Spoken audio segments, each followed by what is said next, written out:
اللہ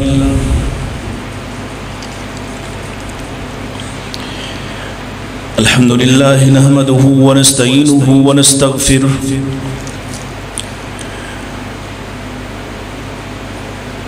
ونعوذ باللہ من شرور انفسنا ومن سیئات اعمالنا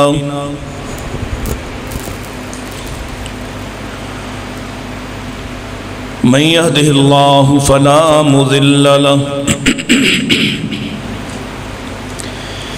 ومن يضلله فلا هادي له أشهد أن لا إله إلا الله وحده لا شريك له وأشهد أن محمدا عبده ورسوله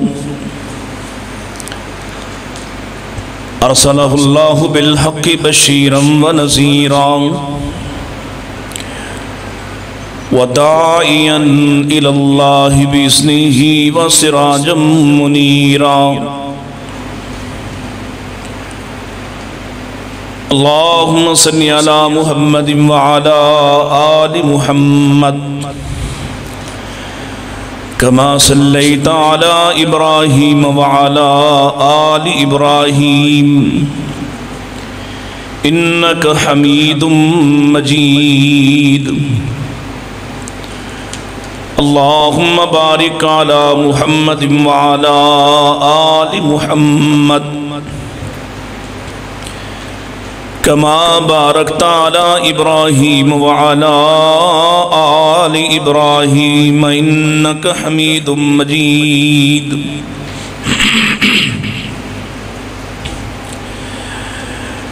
أعوذ بالله السميع العليم من الشيطان الرجيم بسم الله الرحمن الرحيم هل جزاء الإحسان إلا الإحسان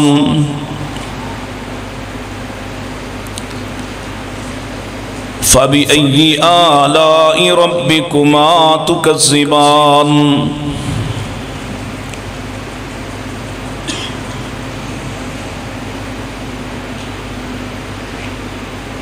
احسان کا بدلہ احسان کے سوا کچھ اور بھی ہے۔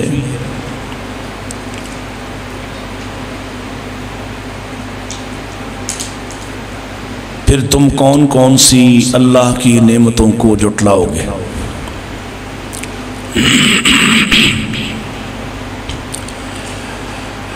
اللہ تعالیٰ کا بے پناہ احسان ہے، اس نے ہمیں ایک مرتبہ پھر رمضان کا مہینہ عطا فرمایا، ایک اور سال کی مہلت عطا کی، پھر رمضان میں داخل فرمایا، اس کے لیل و نہار عطا فرمائے تاکہ ہم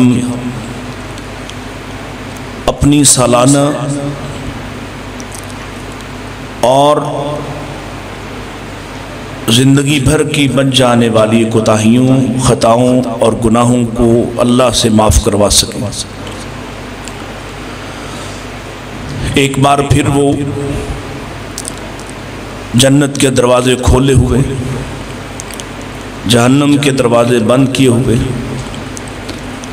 آسمان کے دروازے کھول کر روز اپنے فرشتوں سے یہ اعلان کروا کر کہ خیر کے چاہنے والے آگے بڑھ، خیر کمانے کا موقع ہے، اور شر کی طرف جانے والے رک جانے کا موقع ہے، یہ اعلان کروا کے ہمارے لیے اپنی رحمت اور بخشش کے دروازے کھول کر آخری عشرے کی تاک راتوں تک ہمیں مہلت دی ہے کہ ان میں سے ایک رات وہ بھی ہے جس رات میں اگر کوئی شخص کھڑا ہوا عبادت کی غرض سے اللہ کو راضی کرنے کے لیے اس کے وعدوں پر یقین رکھتے ہوئے، تو ایک رات کی عبادت اور ایک رات کا استغفار اصل میں 1000 مہینوں کی عبادت اور معاملات سے بہتر ہوگا۔ پھر بخشش اور رحمت کا وعدہ ہے، معافی کا عام اعلان ہے، تو پھر سے اس نے ایک احسان فرمایا ہے کہ ہمیں یہ راتیں عطا فرمائیں، ہمیں یہ دن عطا فرمائے۔ سو سوال وہی ہے، هل جزاء الاحسان الا الاحسان؟ جو مسلسل احسان کرنے والا ہو اس کے احسانات کا بدلہ کیا ہوتا ہے، جواب کیا ہوتا ہے؟ نبی کریم صلی اللہ علیہ وسلم سے جب جناب جبریل علیہ السلام انسانی شکل میں آ کے کچھ سوال پوچھتے ہیں تو ان سوالوں میں سے ایک سوال یہ بھی تھا، مل احسان، احسان کیا ہے؟ تو اللہ کے نبی علیہ السلام نے اس کا جواب ارشاد فرمایا تھا، الاحسان ان تعبد اللہ کأنک تراہ۔ احسان یہ ہے کہ تو اس طرح سے اللہ کی عبدیت کو اختیار کرے جیسے تو اسے دیکھ رہا ہے۔ بعض لوگ اس کا ترجمہ اس طرح سے اللہ کی عبادت کرے بھی کرتے ہیں، وہ بھی ٹھیک ہے، لیکن عبادت سے بڑا مفہوم ہے کہ مستقل عبدیت اختیار کرے، کہ ہم وقت اس احساس میں رہے کہ اللہ اسے، تو اللہ کو دیکھ رہا ہے، اٹھتے بیٹھتے کھاتے پیتے سوتے جاگتے اپنے رب کو اپنے سامنے محسوس رکھتا ہے۔ فَإِن لَمْ تَكُنْ تَرَاهُ، اور اگر تقویٰ و ایمان کا معیار اور سٹینڈرڈ یہ نہ ہو کہ تو اسے دیکھ رہا ہو یا محسوس نہ کرتا ہو، پھر اس یقین کے ساتھ زندگی گزار فَإِنَّهُ يَرَاكَ، کہ وہ تجھے ہر صورت میں اور ہر وقت دیکھتا ہے۔ مالک کائنات نے جو تعلیم ہم تک پہنچائی ہے، جو تربیت کی گئی ہے، وہ تقاضا کرتی ہے کہ ہم اپنے محسنوں کو یاد رکھیں، محسنوں کے بارے میں جانتے ہوں، اپنے احسان کرنے والوں کے ساتھ ہمارا کوئی تعلق اور نسبت ہو۔ بہت زیادہ وقت تو نہیں ہے کہ بہت تفصیل کے ساتھ یہ ساری چیزیں کھولوں، چند ایک بنیادی نکات ہیں جو آپ کے سامنے عرض کرنا چاہتا ہوں کہ اللہ تعالیٰ نے ہم پر احسان فرمائے ہیں، اس لیے سب سے بڑا محسن وہی ہے۔ سب سے بڑا محسن کون ہے؟ تھوڑی سی توجہ چاہیے آپ کی، یہ جو ادھر ادھر ہیں ذرا ہمت کریں، ادھر آ جائیں، تھوڑا سا ایک ماحول بنے، مجھے لگے کہ آپ میری بات سن رہے ہیں اور قریب ہیں۔ وہ باہر میرے بچے بیٹھے ہیں، ادھر آؤ میرا بیٹا، آگے آؤ یہاں پہ۔ اگر تو سننا نہیں چاہتے تو اس آواز سے کہیں پھر دور جانا پڑے گا، اگر آواز بھی آئے اور میں آپ کو نہ دیکھ سکوں، آ جائیں شابش، باہر والے دوست اندر آ جاؤ، کچھ نہیں کہتا۔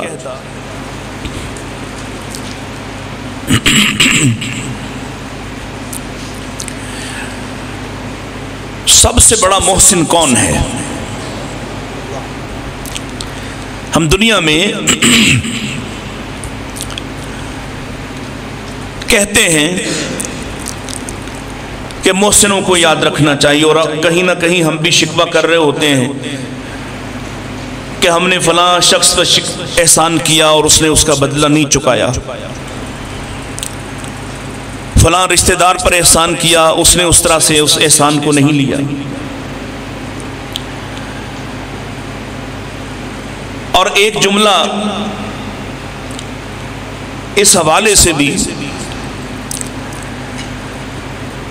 کہ اللہ کو اس طرح سے ہم نے کبھی محسن سمجھا نہیں ہے۔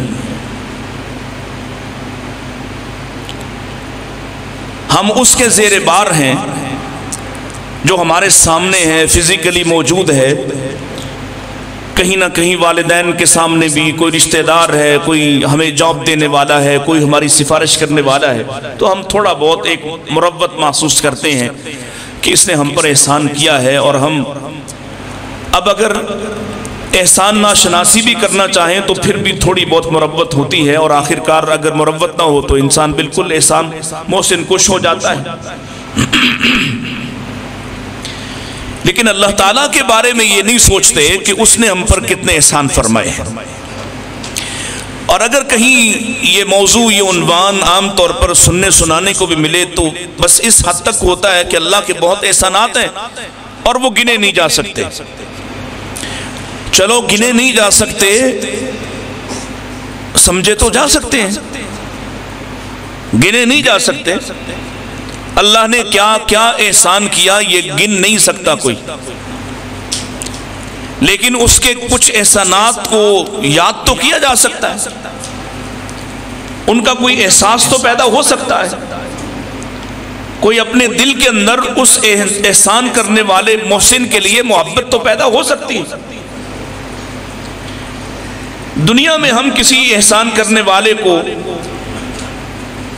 جواباً احسان کرنے کی فکر میں رہتے ہیں. اگر کوئی ہم سے نیکی کرتا ہے تو ہمیں بھی یہ مروت ہوتی ہے یا یہ بوجھ اور وزن محسوس کرتے ہیں کہ ہم بھی نیکی کریں. لیکن اللہ کے ساتھ ہم کیا نیکی کر سکتے ہیں؟ اگر ہم سب مل جائیں اور سارے مل کر اس کے کسی ایک احسان کا بدلہ چکانا چاہیں تو چکا سکتے ہیں.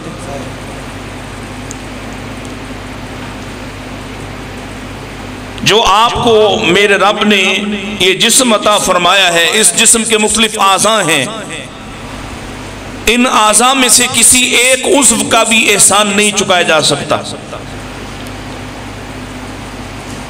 نہ اپنی نیکیوں سے، نہ اپنی عبادات سے،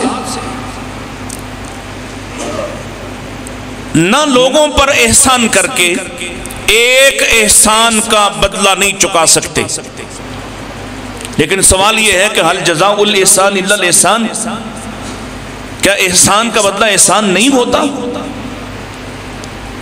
اگر جواب ہاں میں ہے تو پھر سب سے بڑے محسن کو نہ پہچاننا، سب سے بڑے محسن کی فکر نہ کرنا، سب سے بڑے محسن سے محبت نہ کرنا، سب سے بڑے محسن کے بارے میں حساس نہ ہونا، یہ کیا ہے جو بار بار موقع دیتا ہے، بار بار رحمت کے ساتھ استقبال کرتا ہے، مغفرت کے ساتھ استقبال کرتا ہے؟ اس کے بارے ہمارا طرز عمل یہ ہے کہ ہم نہ تو اس کے حقوق کو پہچانتے ہیں، نہ ان حقوق کی ادائیگی ہمارے لیے اہم ہے. بلکہ آپ دیکھتے ہیں ہمارے ہاں یہ بات کہی جاتی ہے کہ حقوق اللہ کی کوئی بات نہیں، وہ تو اس نے چھوڑی دینے، تو حقوق العباد وہ نہیں چھوڑے گا.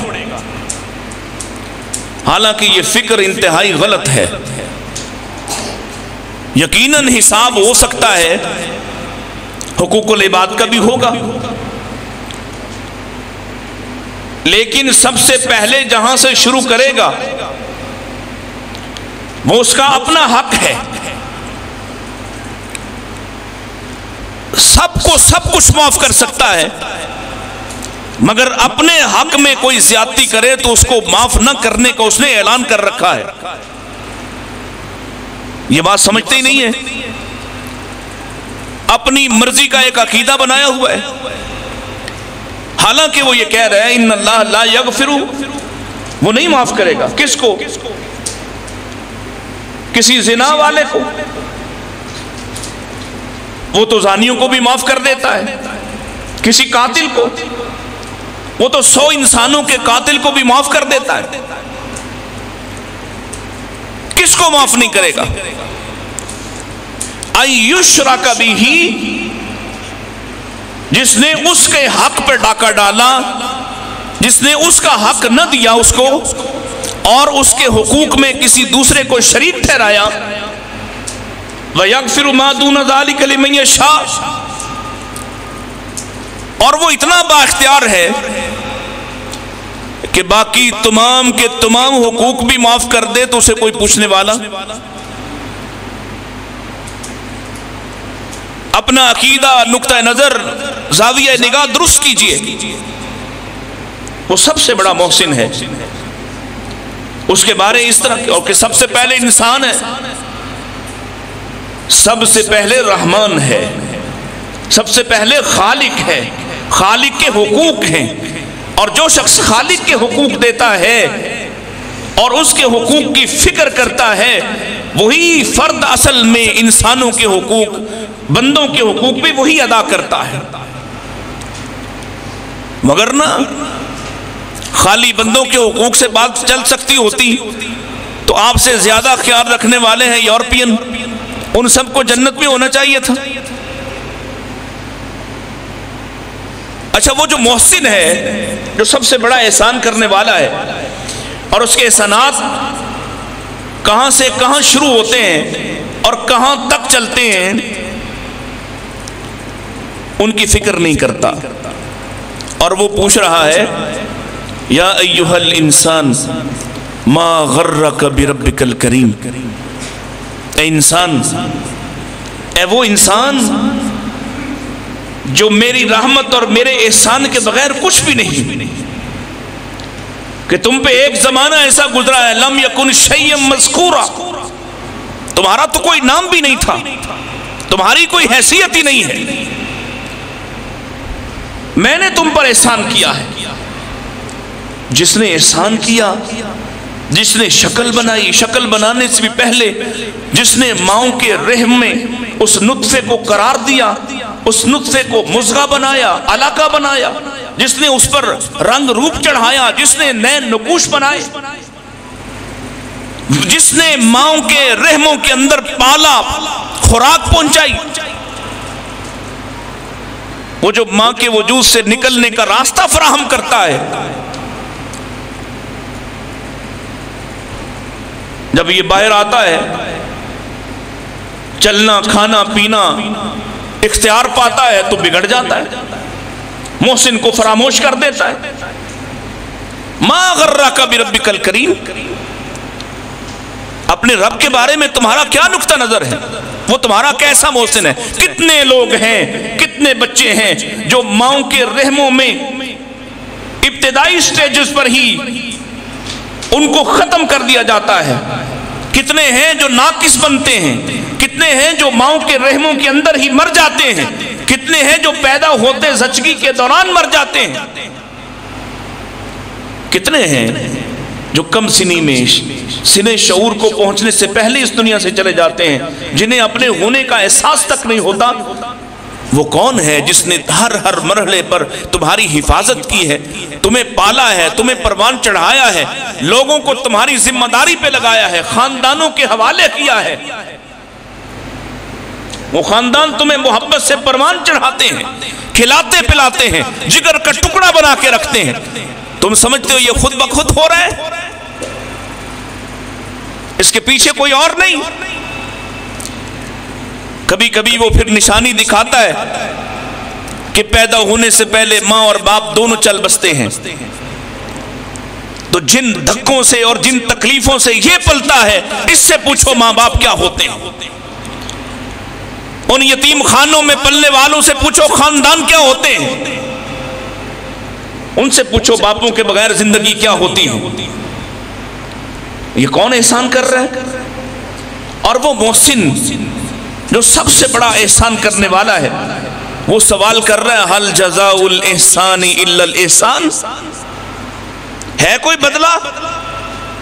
میں نے احسان در احسان کی، اور تم رمضان میں آتے ہو اور رمضان جاتے ہی رخصت ہو جاتے ہو، کیونکہ تمہارے اندر ایک تصور، ایک غلط تاثر بنایا گیا، اور یہ سوچ ہے رمضان میں نماز کیوں پڑھتا ہے؟ کیونکہ ایک فکر اور خیال ہے کہ نماز نہ پڑھی تو روزہ قبول نہیں ہوگا،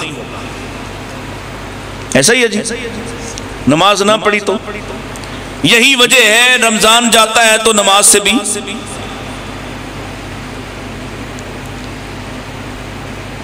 حالانکہ نماز تو وہ حق تھا جو کسی صورت بھی معاف، اللہ کے رسول کھڑا نہیں ہو سکتا، فرمایا بیٹھ جا، بیٹھ نہیں سکتا، کہا لیٹ جا،